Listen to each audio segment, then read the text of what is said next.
Hi, I'm Madame Gandhi. My newest album, Let Me Be Water, is out now. You're listening to Trust Me, I Know What I'm Doing. Yeah. My name is Abhay, and I share conversations with talented and interesting individuals linked to the global Indian and South Asian community. It's informal and informative, adding insights to our evolving cultural expressions, where each person can proudly say, "Trust me, I know what I'm doing."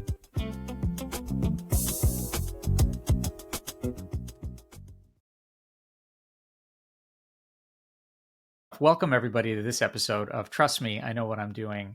Absolutely thrilled to be joined today by Kiran Gandhi, who goes by Madame Gandhi as a performer, and not just a performer, she's an artist, musician, activist, producer, speaker. Could go on with the titles, but I'm so grateful that you can join us today. Thank you so much. I love the name of your podcast, and it definitely made me laugh when I was invited. So thank you so much. And now that I have the context that you're a doctor, it makes even more sense. That's great. And I have to say that, listing and thinking about all those roles and titles, most of us are preceded or some in some ways kind of, post-seated by the roles that we have in life and both personally and professionally. But are you someone who's continuing to learn and discover roles and definitions as you grow both personally and professionally? It's so amazing that you're asking this question because it's a loud and resounding yes. It doesn't matter what I'm learning and growing in. And even today, I was in studio practicing a different DJ technology because I'm so used to using a controller, but I want to be able to use CDJs more frequently. And so I've been, yeah, just booking studio time and literally rehearsing on CDJs, which has been unlocking a whole world of possibility and potential for me as a performer. So that's been, in terms of professional development and career development, that's a skill set that I'm really excited. And today I had a great practice session. So when you're making progress, it always feels really empowering. And then on a super personal note, I love rock climbing and I love bouldering. And somebody else has always belayed me when I want to do the rope climbing or the top rope. Hmm. But today I actually did my certification to be able to belay and supervise others while they're climbing.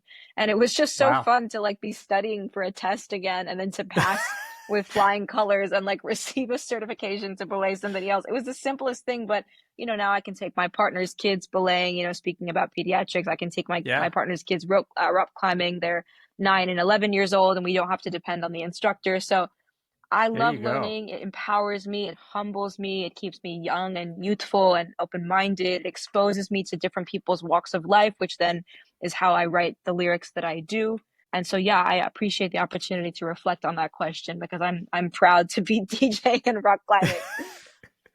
I love that. I mean, DJ, engineer, a mountaineer, and an Yeah. adventurer. But you're right. There's so many different ways that we can just, continue to sponge it all in. For someone who does really enjoy to learn so deeply, and I've asked this question to others before, because you're an avid learner, because you're someone who really soaks in and gets deep into some of these things, is there a challenge of being someone who has so much breadth where sometimes taking the deep dive and really seeking a vertical and being great at one thing can also, both of those things can be sort of creative tensions with each other? Absolutely. It's a big tension. It's been that way since I was a kid because my dad would, often be critical about us not being focused or us, Mm, the classic phrase, which I think has now been debunked, but, yeah. jack of all trades, master of none. But, I've analyzed this so many times and I do think I am good at quite a few things at a high level because I'm consistent with those things. So I've been developing Yeah. my music and songwriting and production and lyricism and on stage performance and public speaking since I was 4 years old or something. So that's decades.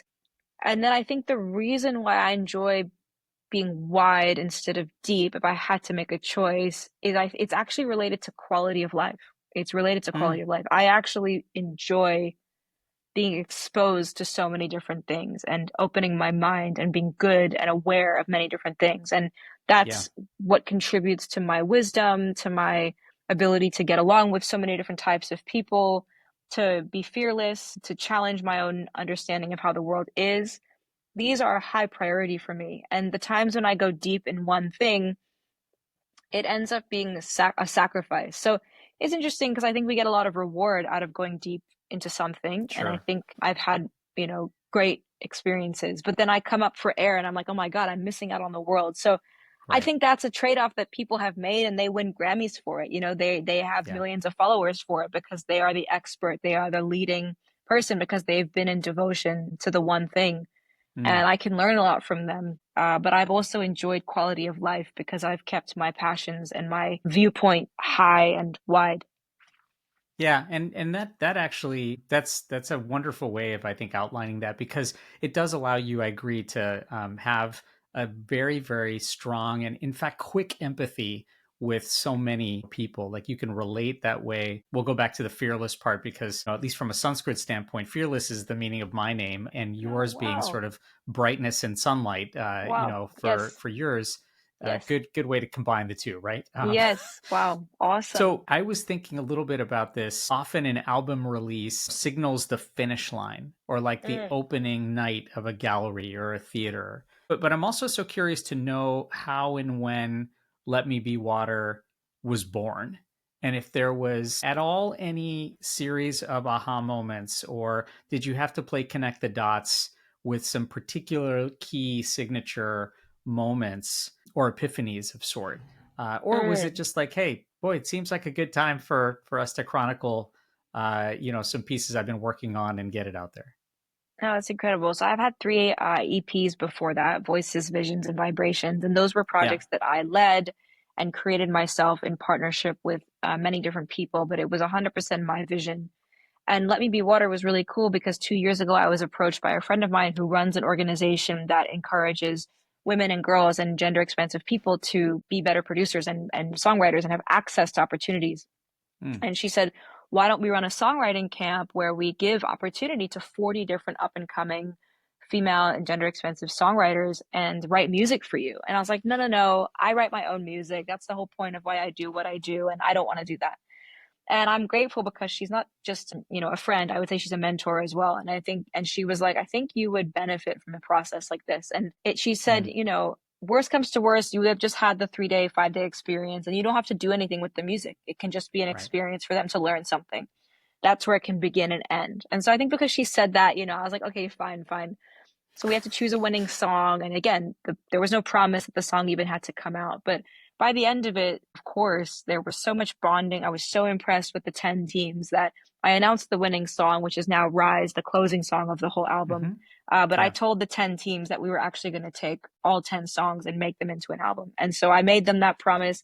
And I also understood that commercially in our music industry, so many people are in these songwriting camps with the hope of the upside, which is that your song gets chosen. But most of the time, you're putting in free labor to not have any upside. And yeah, those rooms are very tight, they're very exclusive. And obviously, women get fallen to the wayside and passed up for opportunity. And so I knew that beyond the camp, we could give folks a bigger opportunity by giving real streams and real royalties and real credit on yeah, Spotify and its streaming services. So we took all of the stems, we took all of the recordings, and we basically continued producing them to taste. And we muted a lot of things and rearranged things. And I told the team, the internal team, it's been my dream to take some of my work, public speaking, and actually put it to music. And can that be something that's built out and beautiful? mm, And they said, yeah, let's do it. And so they helped me right. go through all of my speeches from the last few years and really craft this story and this journey that is now Let Me Be Water. So Yeah, I think it was an unexpected album. And so I think because the process was so supported and beautiful, and I'm proud of the 10 songs and I love the 10 songs, I didn't feel stressed when release day came. I felt like at ease. yeah. Yeah. And I think that's a great way to think about it, right? Like, anything that you do that you're putting out there, if you're at peace with and if you're at ease with, as opposed to, wow, the stress of something opening and, how's it going to perform and whatnot. It seems like this is almost like a commencement and graduation of all those Definitely. thoughts, right? Yeah, I have so much academic experiences, so many Yeah. academic experiences that I was thinking how funny that we put out the album in May because it did feel like a graduation. I'm There you seeing go. people with their school uniforms. I'm seeing people post on Instagram their graduation. So I related to that. I have enjoyed going to Harvard Business School to do my master's at Stanford, to do my undergrad at Georgetown, my high school at Chapin, like I went to school in Hong Kong University, I've gone to school in India, all Yeah. of these incredible places. And I think of the times when they've overly worked us and they've given us these like incredibly challenging academic commitments. And I think the rigor of these places is why they're so reputable, because they're Hmm. hard. They're tough places. And I would be pulling all-nighters to meet the deadlines and to get good grades. And I would be ordering food to my dorm at 3 in the morning. And, I think when you're 18, 19, you can do that. But, my most recent master's, I was 33. And it's just Yeah. interesting to see how when you're 33 and you've already had a career, you're like, I don't want to pull an all-nighter. I don't want to be Right. ordering bad food and putting on weight and feeling Yeah. stressed and unhappy. The whole point of this degree is to expand myself. So someone taught me this idea of like three concentric circles. The center is, your comfort zone. The next concentric circle is the opportunity for growth, that place where you're really pushing and expanding yourself. But then that third concentric circle is actually a red zone. It's actually where you're pushing too hard and it ends up being Mm. a little bit traumatizing, such that you don't want to push again. Yeah. And it's like if you bully a kid when they're trying to learn something, now they've associated learning with a negative experience where they didn't feel Right. safe or valued or seen, or that they weren't successful. So now they feel bad about their confidence. And I Hmm. think I have danced in all three zones and I have a much better understanding of where I want to be. And anyone who Yeah. knows me would say that I'm constantly seeking growth.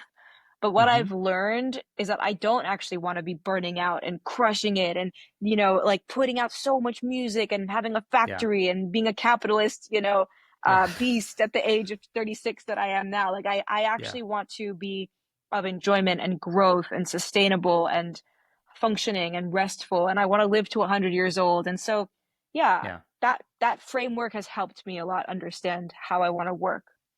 I want to jump on that idea of the academics and the three concentric circles that you beautifully refer to there, because when I listened to the album, I enjoyed it so much and I almost came away from it like I had experienced a curriculum of sorts. Wow. At least lyrically, did you feel like this expression was capturing or maybe some affirmation or sort of that chronicled self syllabus as a result of that series of experiences that you had with these in the camp that way, or for that matter, even just the experiences that you've had living in those three concentric circles? Did it feel like sort of a chronicling of this syllabus that you can now put out there, for people to experience? No, definitely. I really appreciate that reframe because academic environments, teaching yoga, teaching young people, I mean, even teaching my partner's kids various skill sets, mentoring young people, it gives me a lot of joy. And I get the feedback, Kiran, you're a good teacher. You're patient. You've helped me understand this. I Yeah. appreciate that. And that feedback makes me feel good. And so, Hmm. yes, I love the idea of Let Me Be Water being a musical syllabus and a Yeah. graduation at the end when you rise. So thank you for Yeah. that. Yeah, I felt like, especially listening sequentially, which of course is rare The for best. those of us who grew up with albums and, hey, we're going to listen it to front to back and not just the sound bites of it. That experience of a curriculum certainly now fits and matches, especially what you've been doing for so long. Thank you. Lyrically, right? The album has so much brightness to it. But again, you're a drummer at heart. So, in the end, and while you have been able to gather so much breath from all the experiences musically and from all the other endeavors that you've put so much effort into, being a drummer at your core, were there some instrumental or rhythmic highlights that you are particularly proud of with this Mm. release? I love the percussion in Rise and the beat in Rise. I think that global percussive uplifting sound will always be true to my heart. Hmm. I also really appreciated the darkness and moodiness of Luminescent. It's a direction that I wouldn't have gone in, but because one of the teams had put forth that song, I felt it was honest because it's like, it is true. I don't really put my messiness in my music. I only put the Yeah. brightness once I've done the internal work. I never really show the vulnerability. And so I appreciated them reminding me that that's actually more relatable than the graduation moment. Yeah.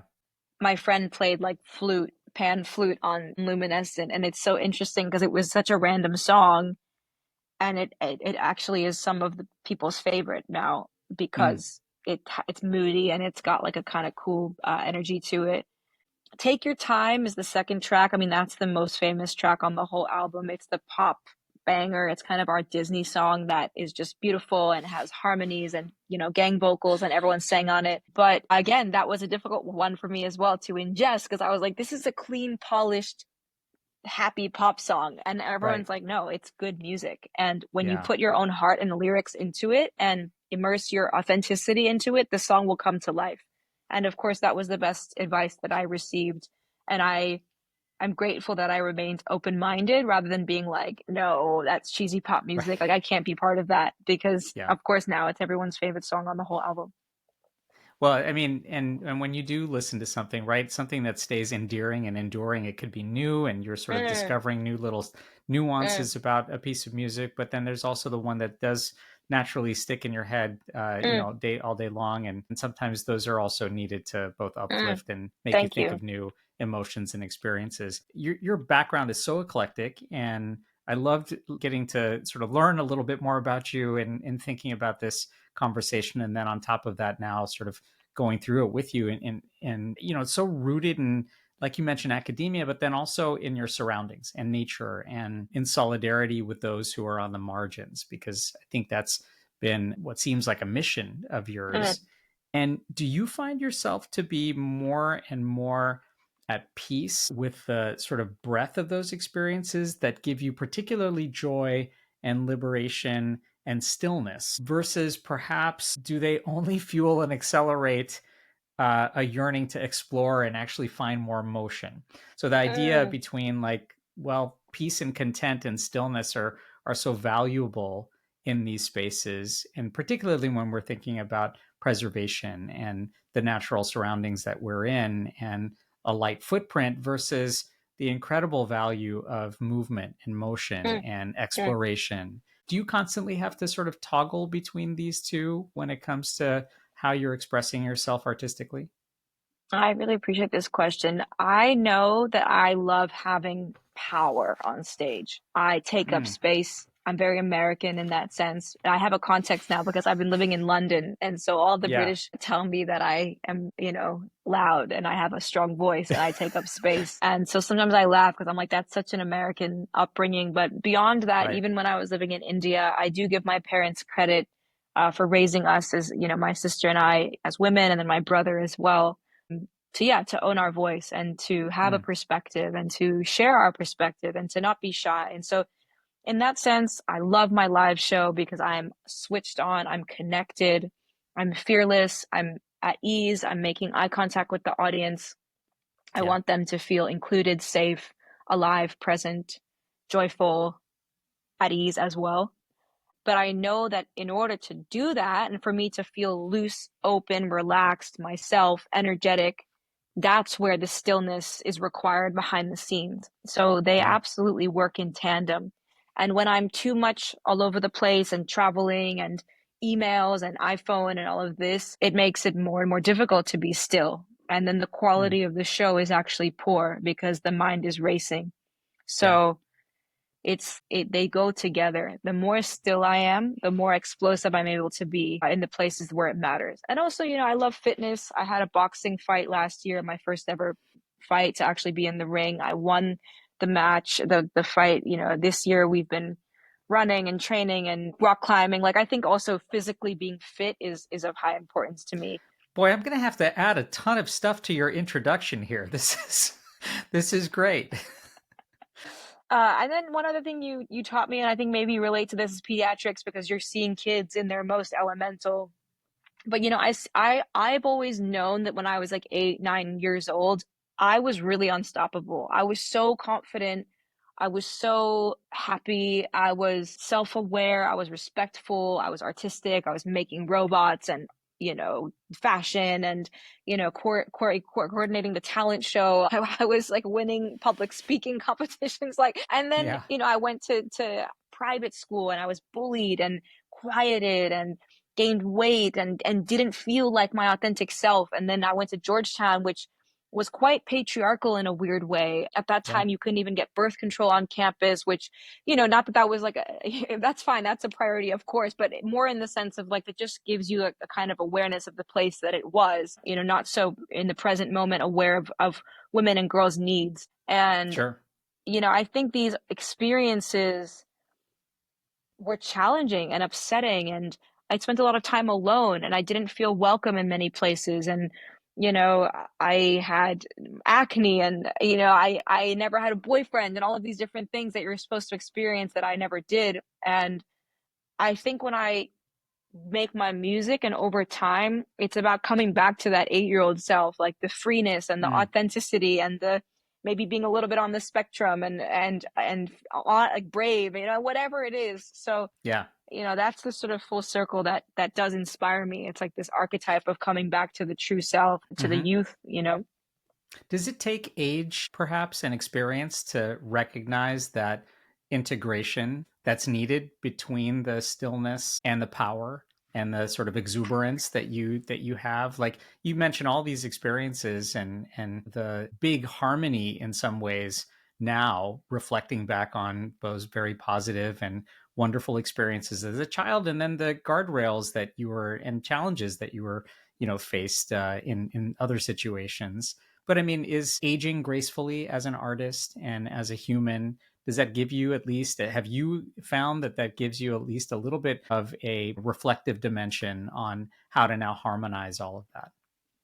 Yes. And it keeps us young, youthful, light, because emotionally, when you heal from those experiences, you cry them out, you let them go, you are honest that they were hurtful experiences rather than pretending like they had no effect.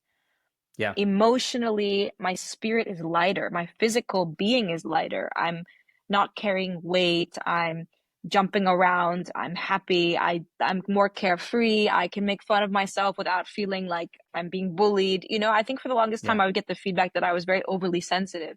And I think I'm only recently in the last few years understood what that actually means, which is that somebody else doesn't have a context that I was bullied somewhere along the way, and that, Right. poking fun of me could actually be hurtful. They're just like, I love you, so I'm making fun of you, and it's because I see you. It's actually supposed Yeah. to be quite sweet. But I definitely had a tough time receiving that kind of playfulness. And so I think that's also a good shift for us to not take ourselves seriously, to be light. Yeah. That's of high importance. To love ourselves authentically is of high importance. But this is what I was going to say when you were talking about, like, yeah, having these experiences. Here's the funny part is that I feel like as a young person, I was told, like, college is going to be the best 4 years of your life, or like, you need to go to these universities to then learn this, to then get this job, to then have this Yeah. resume, to then be chosen for this. And I'm telling you, as a kid, I'd be like, I don't get it. Like, none of that makes sense to me. Like, I'm happy right now. Yeah. It never made sense to me. And so I think the only thing that I feel going through all these experiences is like, yeah, I knew these experiences weren't going to necessarily be the best experiences for me. I already knew that. And so, Yeah. but I have to participate in these things because that's what's told to me as a kid, and that's what's encouraged of me to do. And of course, I'm grateful for my education and for being mentally stimulated and all these kinds of things. But what it's taught me is to trust that intuition, that it's there for a reason. Yep. And there's an important message there too, that like, we just live in a system that values this futurism as opposed to being very, very self-aware and cognizant of the now. And that's very hard to do when the messages around you are just constantly hitting on that futurism of like, point, you have to go from point A to B to C, and it's very linear, and that's the only way to do it, when of course we know that that's not always the case at all. I wanted to reflect on one line from Rise that kind of struck me. The line shares that thoughts and words aligned, actions energized, right? And I'm hearing you speak and I'm hearing this conversation. I wonder if it's definitely feels like a call to action for those who are listening to it, and giving folks that sense of empowerment. But is that basically just a proxy for your own persona? I mean, we have to make music that at the very least we would look back on ourselves and be proud of and say, okay, that's real. And also that helps me when maybe my future self might go off the path. You listen to your own Yeah. music and you're like, okay, come back on the path. But, it's thoughts, words, actions. This is like you sit in meditation, you feel the authenticity of your being, your true self. You speak your desires, your words into existence. They're also honest, they're matching your thoughts.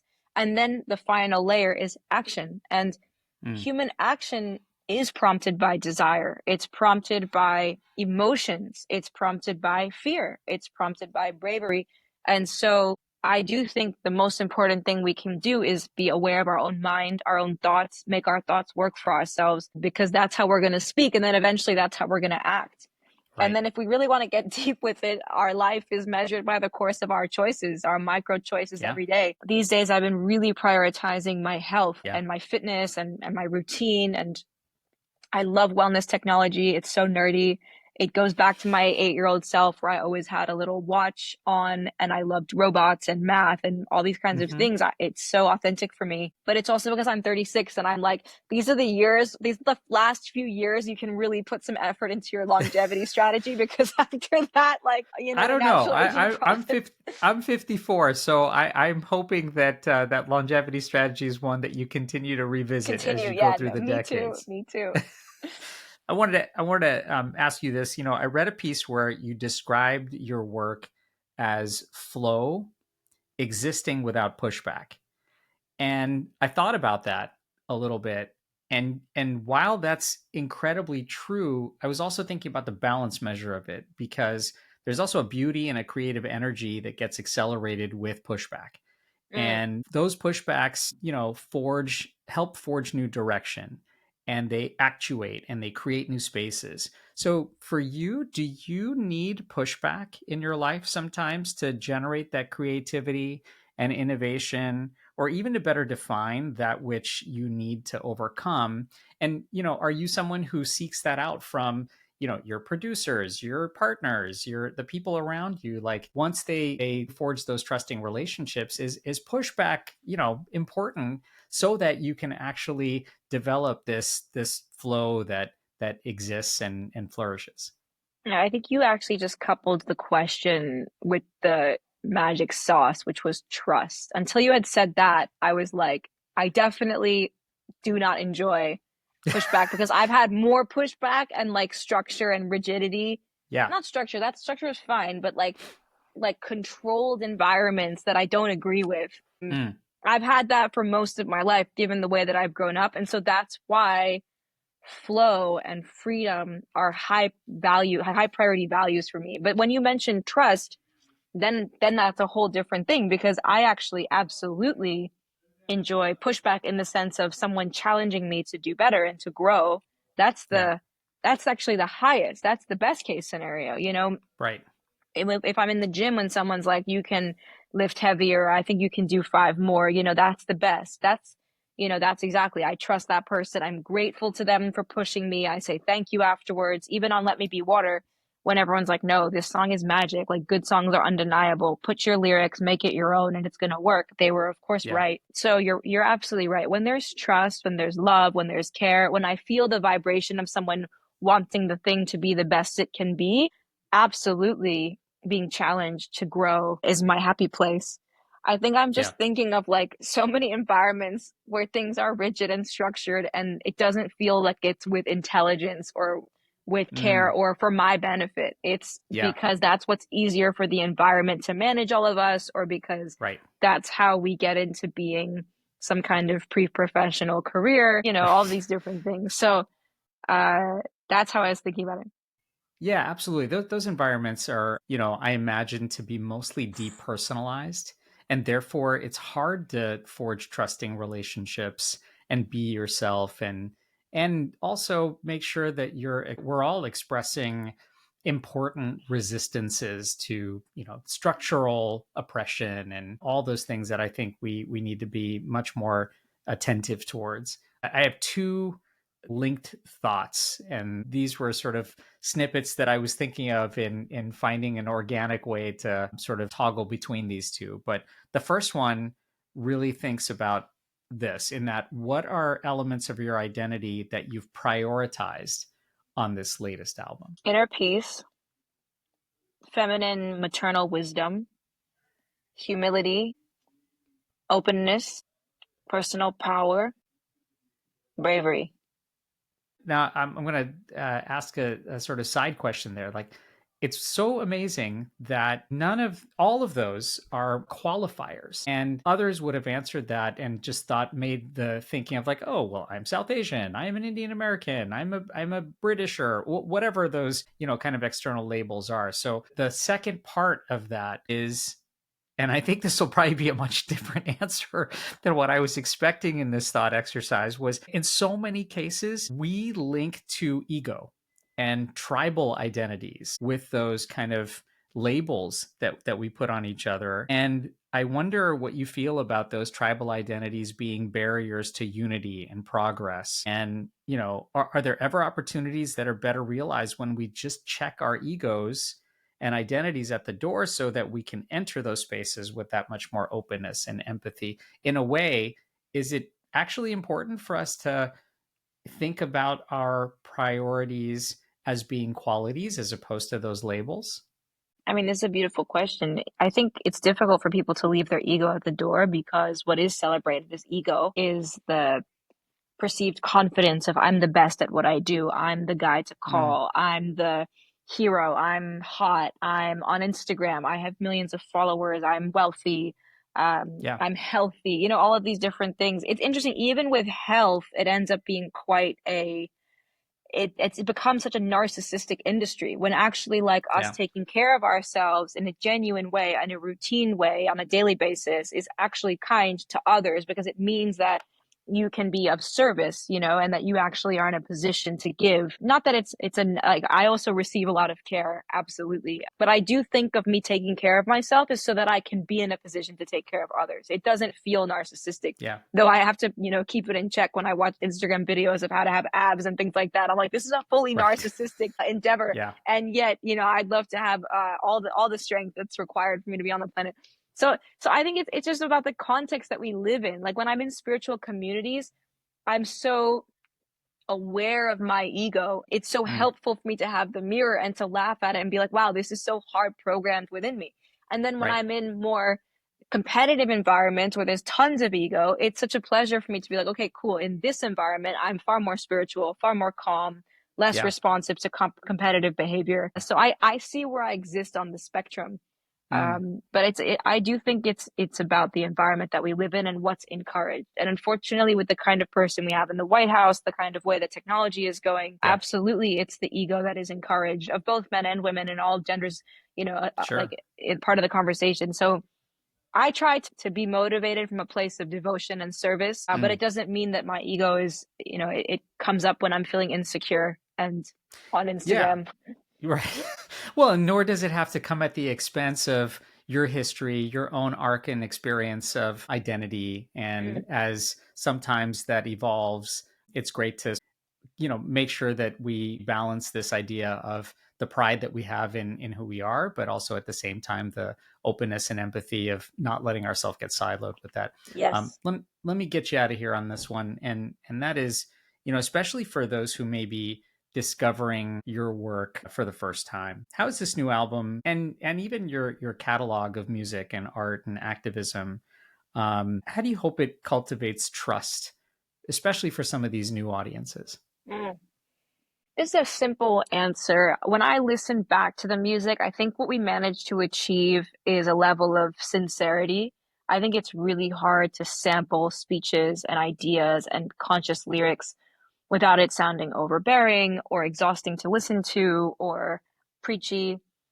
My perspective is that it feels genuine. When you listen back, it feels sincere. It feels like in the way that I'm delivering the speech, I myself am discovering these ideas and qualities and just wanting to share them in good faith.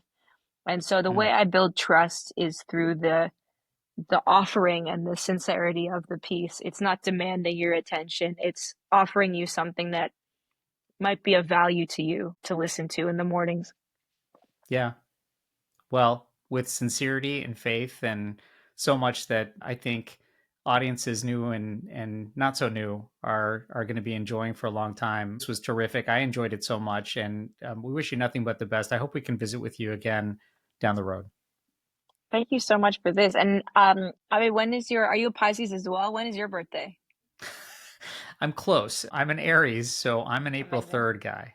Okay, happy belated to you. Thank you And so much. I'm a How few weeks about you? before you. I'm end of February, February End of 24th. February. Oh, well, wonderful. I mean, this was such a lovely conversation, Me and thanks too. so much again. Thank you. You're listening to Trust Me, I Know What I'm Doing. Stay tuned.